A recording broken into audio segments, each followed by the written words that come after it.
Okay, it is 7:32.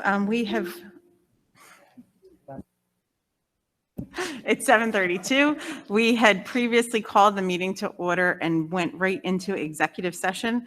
So we are back and we have done roll call and we are now at the Pledge of Allegiance. So if you could please rise.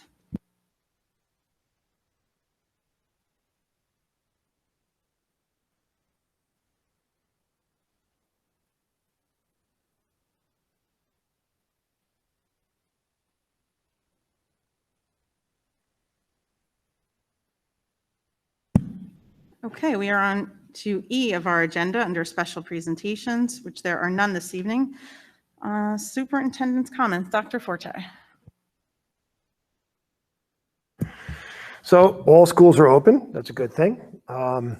We go to phase 2. We start phase 2 on Wednesday, the 12th. There will be a message coming out tomorrow evening, reminding everybody. It's basically, in a nutshell, about an hour longer each day.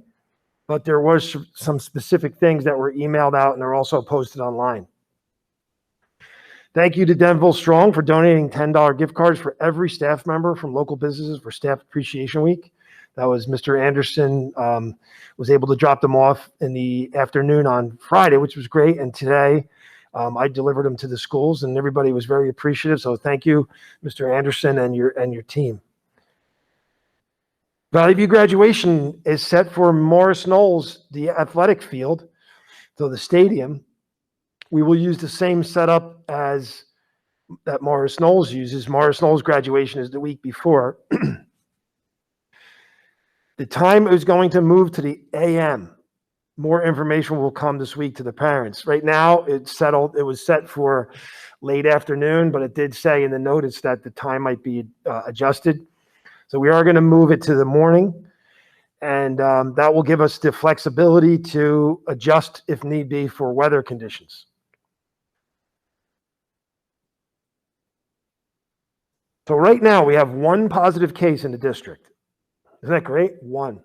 It's a single digit, one. And there's 36 people in quarantine. Our whole area is in yellow. The entire state is in yellow. And there was a significant drop from the week before. Remember, everything's a week old, so you're really talking about 2 weeks ago. But there was a 10-point drop in the positivity rate from the 1 week to the next, which is a big drop. If we get another large drop like that, that one indicator could actually go to the green. That would be great. That's the indicator that our nurses are most concerned with, the positivity rate. So I was really happy to see that one was dropped. Actually, I'll talk to Mrs. Wagner. In the past, Mr. Cass has graciously volunteered to be on the Persons of the Year Award Committee. And I was going to see if it was okay again to have Mr. Cass, if you're okay with that. Mr. Cass, how would you like to volunteer for that? Yep, I'm back on duty. There you go. Perfect. We have a lot of nominations. I'll set up a Google Meet with the whole team and with people from the PTA. There'll be representatives from each school, the PTA, the union, and the Foundation of Denville. And we'll select our winners, and we'll have them. We'll have the awards handed out in June, like we usually do. I'm sorry, at one of the June meetings, right?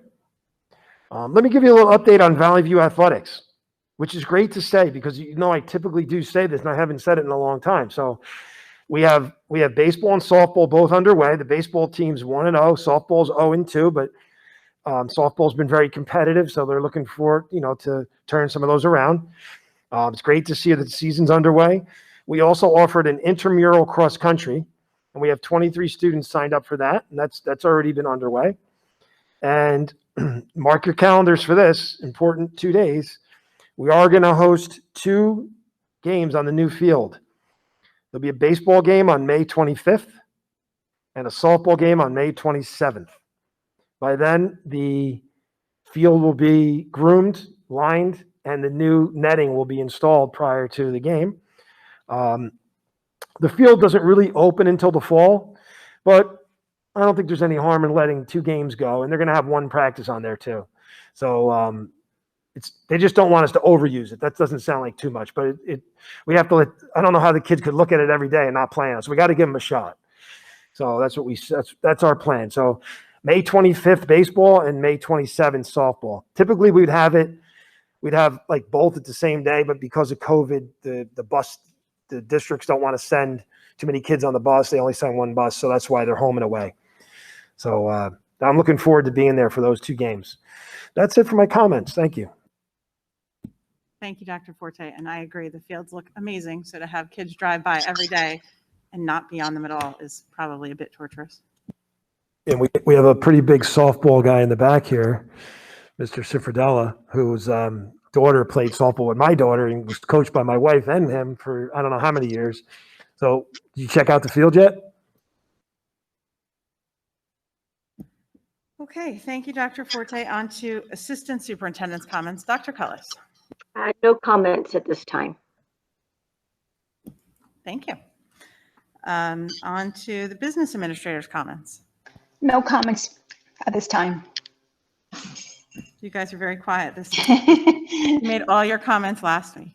Okay, so it is, let's see, 7:38, and we are going to open for public comment. At this time, public comment items are restricted to agenda items only. So if you have anything that you'd like to discuss, if you're in person, come up and state your name and address for the record. If you are virtual, please type your name and address into the chat, and you can then type your question, or you can become unmuted and address the board.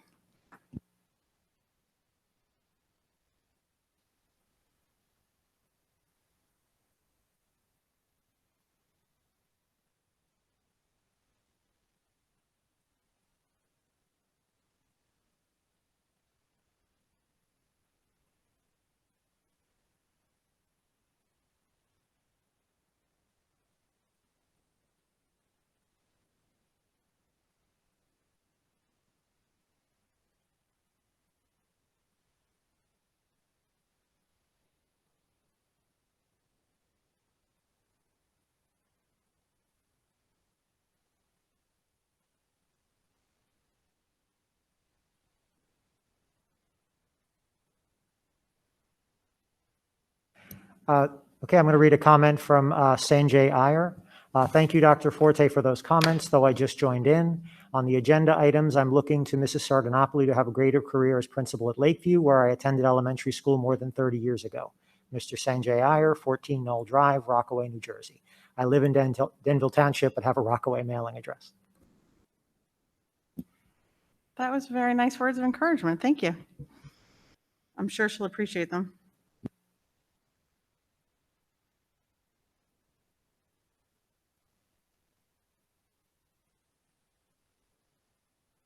Okay, that's the only comment we see coming through on the virtual meeting now. So it is 7:40, and we are going to close public comment section and move on to old business, no action to be taken. Mr. Capello, would you mind moving us through that, please? I'd be happy to. At the next meeting, I or someone else will be moving items under old business. A, B, and C. They include the board reports for April 2021, the treasurer of school monies, and the board secretary report. They also include education reports, report of student enrollment, report of the health office, and 3 HIB cases. And finally, we have the minutes we will be approving for our work session and executive session of April 12th, and our regular session and executive sessions 1 and 2 from our April 26th meeting. Thank you. And now on to new business action to be taken. Mr. Anderson, would you move us through personnel, please? Sure. Under new business, A, personnel, I'd like to move items 1 through 4 as a block. Please make sure you note the addendum that includes numbers 1I, J, and K, as well as item number 4. I'll second. Thank you, Mr. Anderson. Thank you, Mr. Capello. Comments, questions, concerns? I was wondering what's this with number 4 on the addendum? I'm not sure I understand why we've got why we need to approve the board president or board vice president to serve as the board secretary for this year and next year? So when we moved to have an executive at our last meeting, that was just the board. That means that the board secretary isn't present to do roll call and to take any minutes. So with the consultation from school boards through Damaris, thank you, Damaris, that was their advice that we would make whatever we're going to call this. Board resolution. Board resolution, thank you, Damaris, Mhm. that in the event that the board would like to meet in executive session without the board secretary, that we then have a designee, being the president or the vice president, to do roll call. Thank you. Welcome. Mrs. Wagner, this is James, if I may ask a question. Certainly, Mr. Kim. Dr. Forte, under number 2, the principal we're looking to approve Sky, which I'm going to look forward to see, for her to have full years as principal. I was just wondering, did you get a lot of applications for the position for principal at Lakeview? We did have several applications. We did review each one, and we were able to really work off of a list of about 6 or 7 that were viable, that met the criteria that we wanted, some people with some experience, things like that. And Ms. Sardanopoulos shined above. And Excellent. Thank you for Mr. sharing. Kim, I think minutes came through from the meetings a little late today for everybody, but I think that if you look in the personnel committee meeting minutes, you'll find more details there that might be helpful to you. Oh, thank you very much. Appreciate it. Dr. Forte, can you please pronounce her last name for us for the record correctly? Sardanopoulos, Mrs. Sky Sardanopoulos, and she happened to be sitting right there with her family.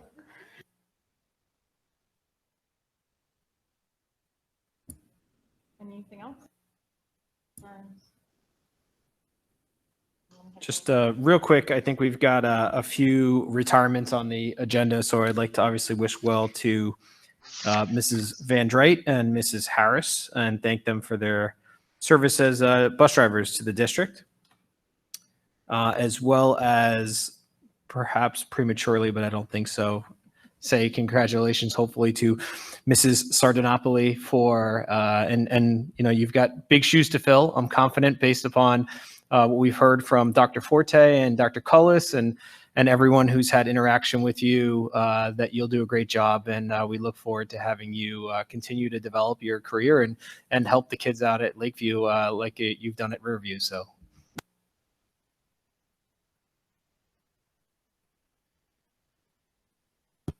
Roll call, please. Mr. Capello, Yes. Mr. Cass, Yes. Mr. Anderson, Yes. Mr. Lure, Yes. Mr. Kim, Yes.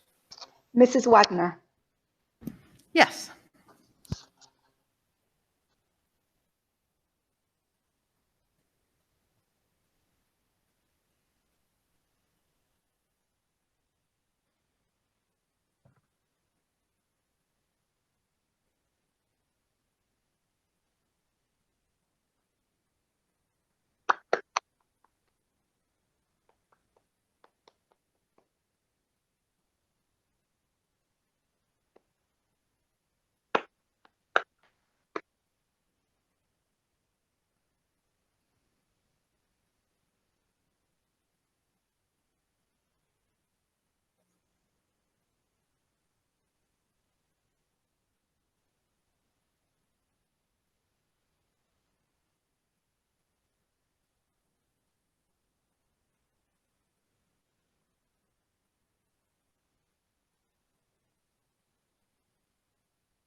We're just taking some pictures, and our new principal is going to address the public.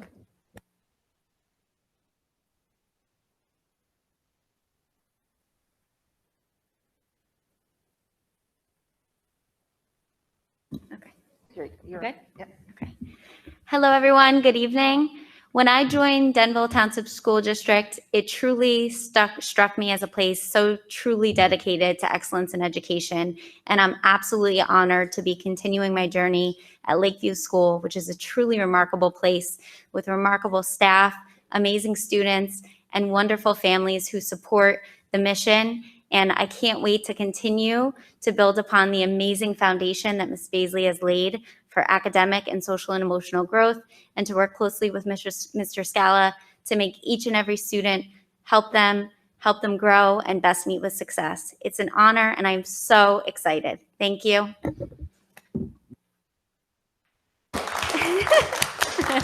Thank you.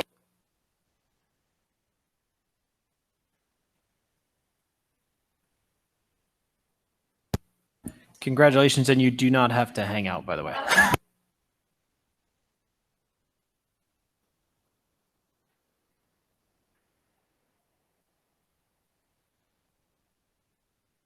Have a good night. Congrats, thank you.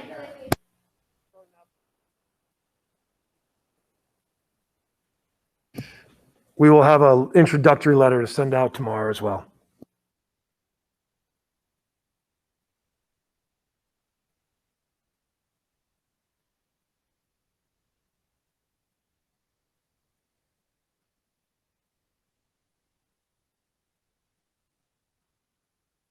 Any policy and revisions?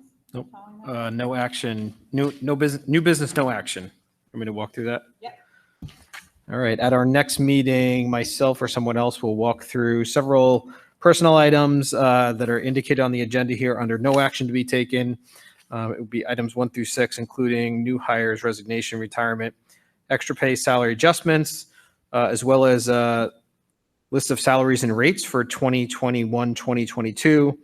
There is a leave of absence that's listed on there, as well as another leave of absence, three altogether for leave of absences, as well as a new hire substitute for a bus aide.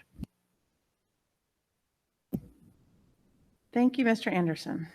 You're now on to, Laura, do you mind? I have a quick question on No, it. go for Actually, it. and it's maybe a somewhat idle question, but I've never asked it before. We have Sean Plum. It looks like he's going to be painting during the summer for us. Yeah, he's been doing that probably since I've been here, I think. Right. So Yeah. my question, which is, I guess, procedural, is does he get paid as an independent contractor? Does he get paid as an employee? No, he's How like does that work? he's a summer custodian, basically. He gets paid as a summer employee, Okay. just like anybody else. Yeah.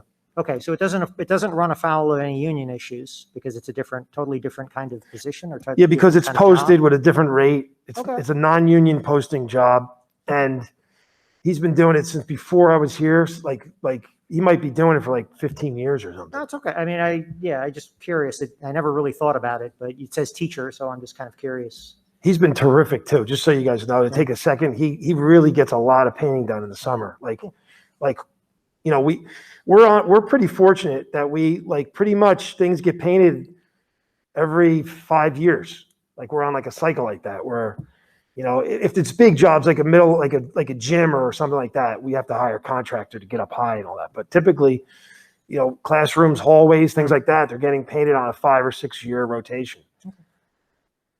Cool. Thanks. Can I make a quick comment?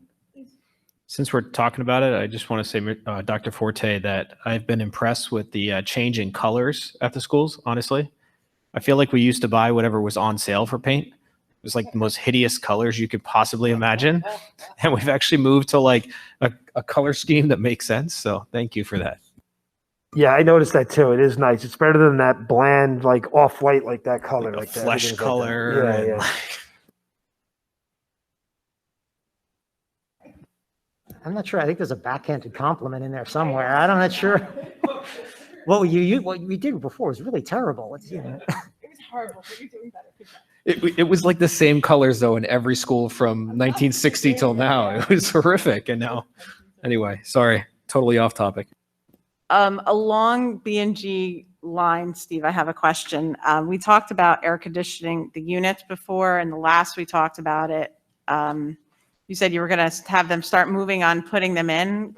Would you mind? We're doing really well. Like we will have 30 in by Memorial Day.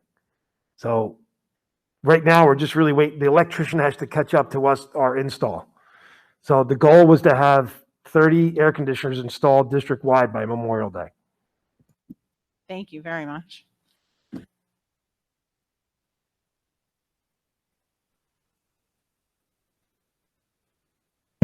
Policy revisions. Mr. Lure, would you mind moving us through policy revisions? Have I done something to annoy you? I would be happy to. At the next meeting, we will be moving and acting on the following, the following policies for approval. Second reading and approval. Board member resignation and removal, remote public board meetings during declared emergency, earned sick leave law, family leave, Every Student Succeeds Act, Title I fiscal responsibilities, student surveys, analysis and/or evaluations, Every Student Succeeds Act complaints, employment of support staff members, administration of medical cannabis, political contributions, lead testing of water in schools, and student records. These policies and regulations are going to be abolished, assuming it passes at the next meeting. Academic standards, academic assessments, and accountability. High qualified teachers, family leave for both tenure track and non-tenure track. Is that the correct difference between the 3,000 and the 4,000? It's Okay. certificated and non-certificated. Sorry, certificated, non-certificated. I apologize. New Jersey Family Leave Insurance Program for certificated, non-certificated, and school safety. Thank you, Mr. Lure. Is there, just while we're doing this and I'm reminded, do we need to read things like that into the record every time? Damaris? I don't think you have to read it like that. It's No, really- you do not. Just As give it long a as quick we board overview. approve, correct, as long as we board approve those policies and make those clear in the minutes with the policy numbers and regulations with the title and description, that will be sufficient. Okay, so for next meeting, if someone feels the need to read them, then absolutely. But if not, then just know that we're within our rights not to. I think we are on to you now, Mr. Kim. Would you move us through finance, please? I'd be happy to, but if I could follow up your question with my question, does that mean for the finance budget, I don't have to read everything next year? Anyway, I'll leave that open-ended. I or myself or someone else will be motioning to move Section C Finance, number 1 through 6, which includes the checks. It also includes the shared services agreements for the Class 3 special officers for, it looks like, the next 2 years, as well as the tax schedule for the next fiscal year. Also on the agenda will be the selling of 2 school buses, the approval of the submission or the application for the FEMA grant that was mentioned in my finance committee meetings, as well as the addendum to the existing contract with Dr. Haynes and Dr. L. Haynes Associates. Thank you, Mr. Kim. Laura, real quick. Item number 4, I believe that should read the lowest responsible bidder, not the highest. Is that correct? We're selling. Oh, We're selling. thank you. We're selling Sorry. them, Mike. Correct. Believe it or not, we're actually getting them. Mike. Got it. Correct. Thank you. Sorry. That's all a used school bus goes for, huh? What are you going to do with it? Unfortunately, that's all they're giving. Okay, so now we are on to good of the cause, committee reports, correspondences, and discussion items. I'm going to start off with a question for Don. Thank you for your minutes for operations. I saw the spreadsheet for the long-range facilities plan, and I was wondering if there was, I didn't look at it from my glancing at it. Was there anything significant that we haven't met yet there? No. And I think that, we've mentioned it before, and it's always good to repeat it, that we've done a phenomenal job on accomplishing major and very expensive building and grounds projects without going to referendum. These are the millions and millions of dollars of projects, roofs, bathrooms, windows, Valley View Field. I mean, these are phenomenal projects that we've accomplished without having to do a referendum. And it's, if you look at the school board magazine, when they talk about these referendums that have passed, very few schools do what we have done with getting major projects done. At the meeting, Dave suggested too that we do have a lot of projects that have been completed. We also have some that are in progress. Some are in the back burner that we could change the Excel somewhat to sort by completed projects, those in progress, and those that are in the future. Just kind of easy to view what still has to be done and how much that's going to cost us. So it's just a great job by our administrators and the board too. You know, when I first came, you've heard me say it before, but these buildings and grounds were not good. And for a town like Denville, it was embarrassing to see the condition of some of these schools inside and outside. So there's a tremendous amount of progress. I might just mention something as simple as the painting of the schools and how much better they look. So job well done by Dr. Forte and his staff.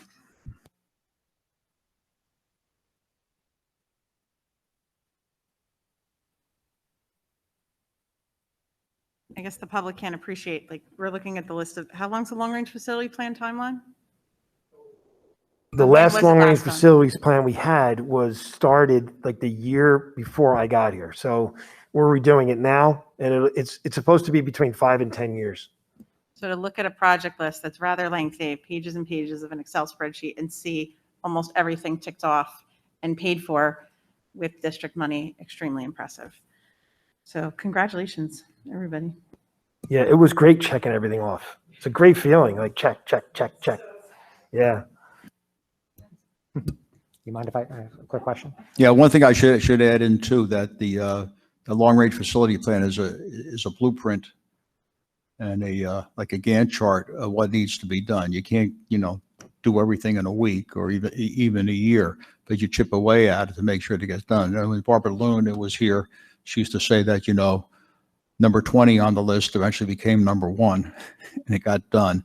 But we should, not all of us are going to be here another, you know, 5, 10, 15, 20 years. So we should pass that legacy along. Eventually, whatever you fix today, it's going to need to be fixed, updated, or repaired in the future.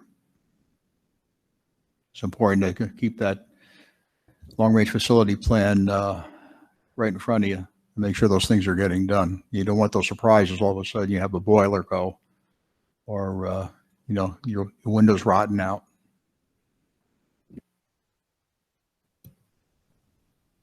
Just real quick, yeah, this list is impressive, and as everyone else said before me, almost everything on this list is either done or in progress. One item I wanted to ask about, because I don't remember the specifics, which we haven't tackled, and I know that was by design, was the backup generator. We talked about that a couple of years ago for Valley View. I know we put it on the back burner. Can someone refresh my memory? What was the goal there? What that backup generator wasn't necessarily going to power the entire school, and it was only going to be one school. But what was the rationale at the time? So not to use it as it wasn't to use Valley View in any way as a shelter. That wasn't the goal, because Valley View wouldn't really be a great shelter due to the flooding that happens in that area. It was really to keep our communications up, but it really would only keep some of the communications up because it wouldn't power all the switches throughout the whole district. The original plan was to keep it so you could put some lights on, run the bathrooms, like things like that, where maybe you could conduct school for a short time, something like that, but not overall. It's not the money that we had in there to figure wasn't to run the entire building. It would have really just been like it's used for, an emergency generator to keep the office running. Some of the switches in the closets, the switches that run the network, but it still wouldn't power everything because it wouldn't power like the other buildings throughout the district. So, I mean, I'm okay with it, but we just didn't really feel like we needed it. I shouldn't say that now, right? Watch.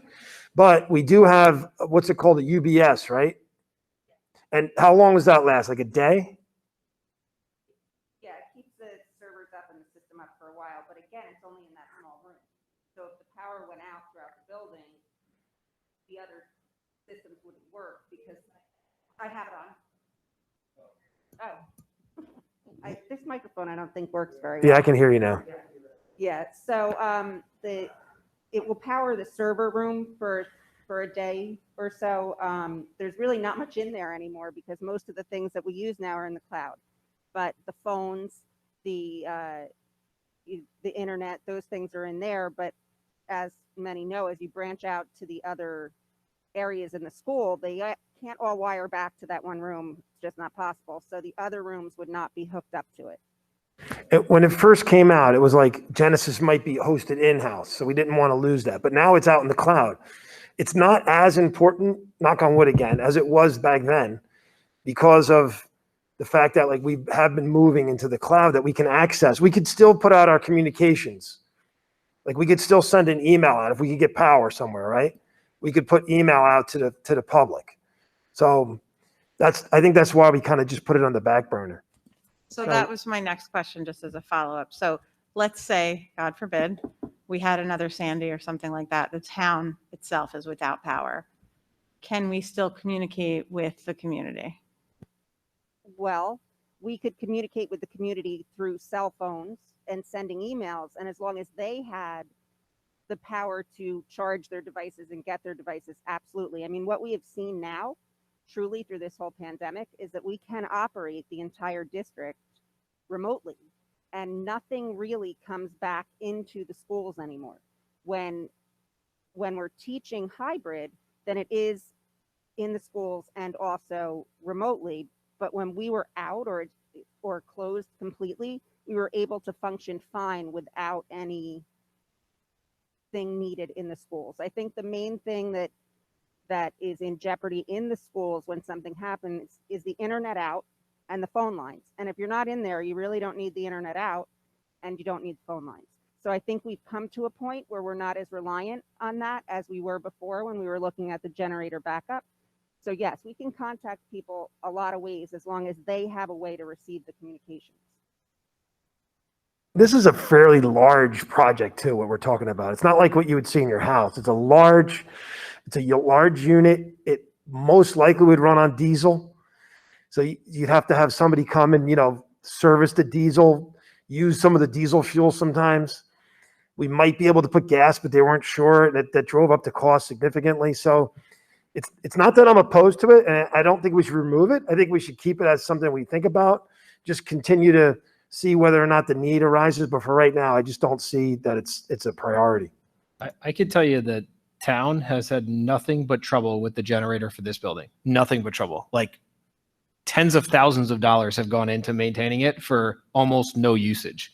I mean, they've had a tremendous amount of issues with it. So you're right, Steve. It's a huge amount of maintenance on that type of machine, and they've had a lot of trouble. So I guess the board might have been right on pushing back on that one. Well, and I think we may look in the next LRFP. It may come off. I mean, it may make sense to borrow your expression. The juice might not be worth the squeeze, especially because we've decentralized so much of our technology and our communication. So yeah, I mean, if it comes out, it comes out. Or it's on there, and it's just one of those things. Like we don't have to do everything on the LRFP, right? We have to prioritize. I mean, if we did, we would be spending a lot more money than we do right now on facilities, right?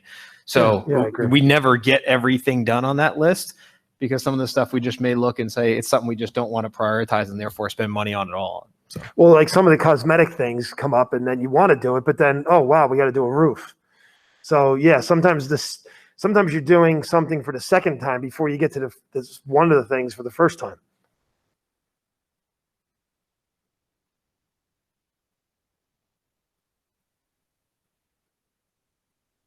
James, you have anything to discuss? No, I'm good. Thank you for asking.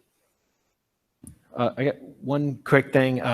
The Foundation of Denville, who is in the process of, I think I might have mentioned last time, renaming and kind of rebranding themselves, let's put it that way, as the Denville Education Foundation. They do plan on having their golf outing in October, I believe it is. I'll get the date so I can kind of publicize it at our next meeting. But they are in the process of meeting to discuss that, get that set up. As a reminder, it is their not only largest, but only fundraiser of the year. So it's always great to support them. They're going to try to redo it, obviously, or reconfigure some things. They traditionally have done a big tricky trade during that. And obviously they don't want to go to individual small businesses in town and ask for donations. So they're in the process of kind of redoing it a little bit of what it'll look like, but it should be, as it always is, a fun day and evening, and they do plan on having it in October. So I will get more information to the board and get it out to the public at our next meeting. Thank you, Mr. Anderson. I just wanted to tell the board a reminder, if you want to still attend the delegate assembly, which is this weekend virtually, you can register through Thursday. So if you want to register, you're still welcome to do so. And you've been emailed the link. And the other thing that I wanted to talk about was meetings and how long we want to continue this. You know, if we want to just open up the discussion for back to full in-person meetings and what that might look like. So I wanted to get everybody's opinion. I'm in favor of going back to full in-person meetings. Me too. This is James. I don't mind that. James, is that you? Yeah, that was me. I don't mind going back to full in person.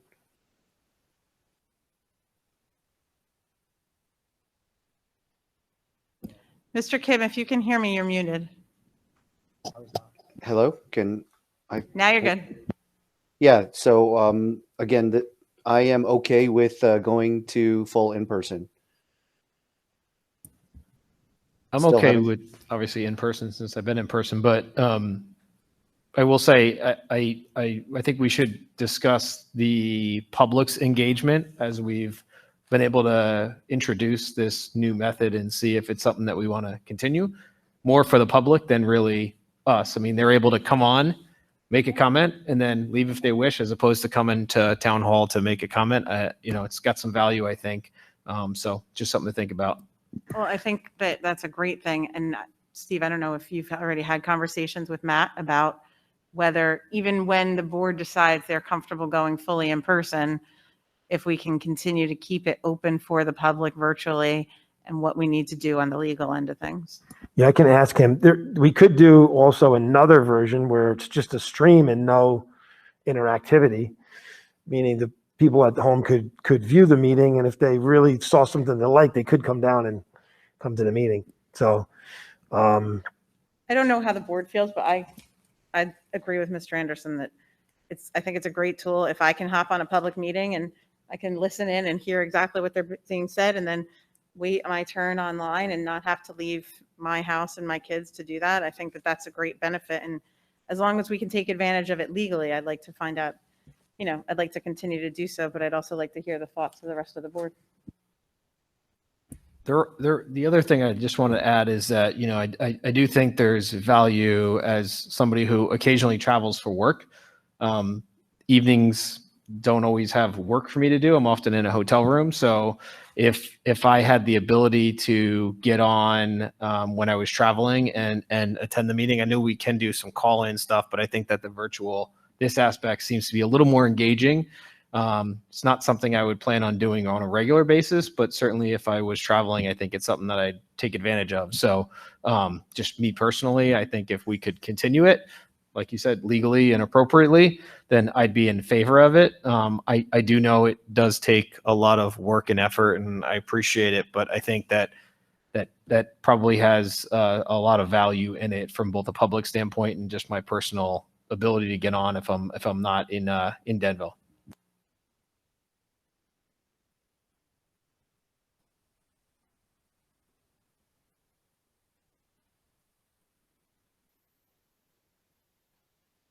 The one person who's Mrs. Gould isn't able to be here with us tonight, and She has been taking advantage of the virtual meeting, so I would hate to make a decision for us to go back fully in person without having her weigh in. So why don't we hold off that decision for the next meeting and keep it in this format for us? And we'll discuss it, I guess, again, and maybe Steve will have the opportunity to speak with Matt for the public. And I'm sure that that's going to change based on the executive orders of the time. I sent an email to Francis to find out if once the state of emergency is lifted, if we could continue to operate the way we're operating now. Thank you. Does anybody have anything else? If nothing else, we could probably at least live stream it, right? Yeah. Okay, that would kind of remove people's ability to make direct comments, but we could, I don't know if there might be a way to set up an email address that we read while, during the public comment period. That might remove some of the technical difficulties that we've been having getting people's comments both ways to be heard. And I'm sure the laws are going to continue to change around it as all this is going back to normal. So let's just we'll keep it on the agenda for items under discussion. Let's do our highlights and then Yeah, go that's to- perfect. I have 4. Let's see if you guys think how you feel about them. Approval of the new Lakeview principal, Ms. Sky Napoli. May 25 and May 27, baseball and softball in the new Valley View Field. Foundation of Denville is rebranding to the Denville Education Foundation. Will be holding their golf outing in October. More information will follow. And thank you to Denville Strong for the donation of gift cards to local business for every staff member. I think those are great. Anybody have any changes they want to say? Next meeting, we could highlight the buses that we sold.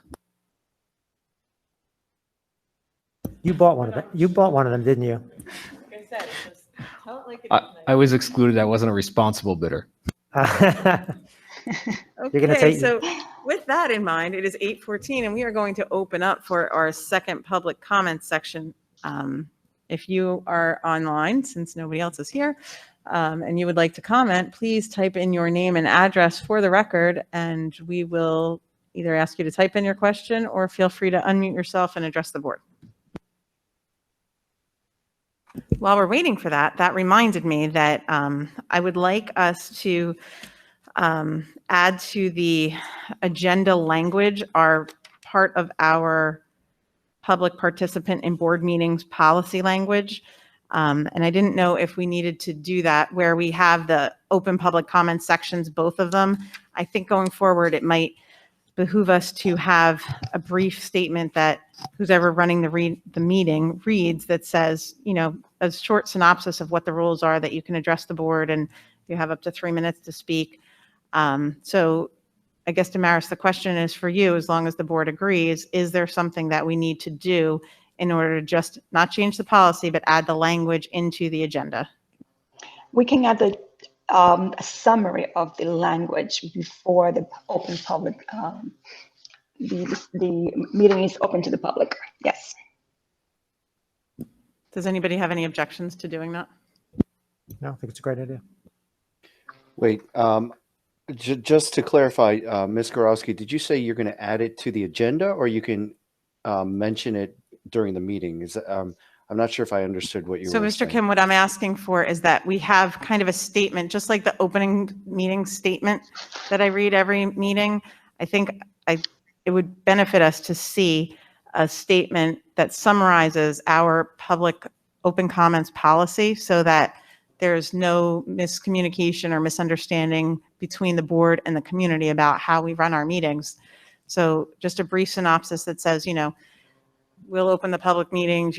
Feel free to address your questions to the board, something along those lines, and then it's time limit and that it's not a back and forth conversation setting. Mr. Kim, that will be part of the agenda. Okay, thank you. Yeah, I ongoing wasn't basis. sure. Based on Mrs. Gorowski's response, I didn't hear that she would put it in the agenda. So would it be in both sections then, Mrs. Gorowski? Mr. Kim, I'm sorry, your audio seems to be cutting in and out. Would you mind repeating yourself? I was just wondering if it would be in both sections of the agenda. Is it still a problem?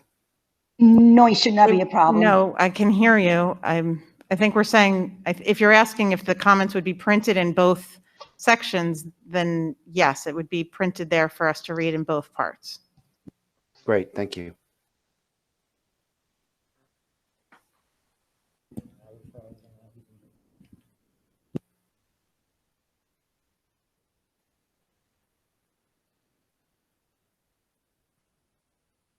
I think Yeah, he's got it. Mr. Kim fell off, so. No, I'm still He will here. get back to us. But in the meantime, there doesn't seem to be any comments from the public.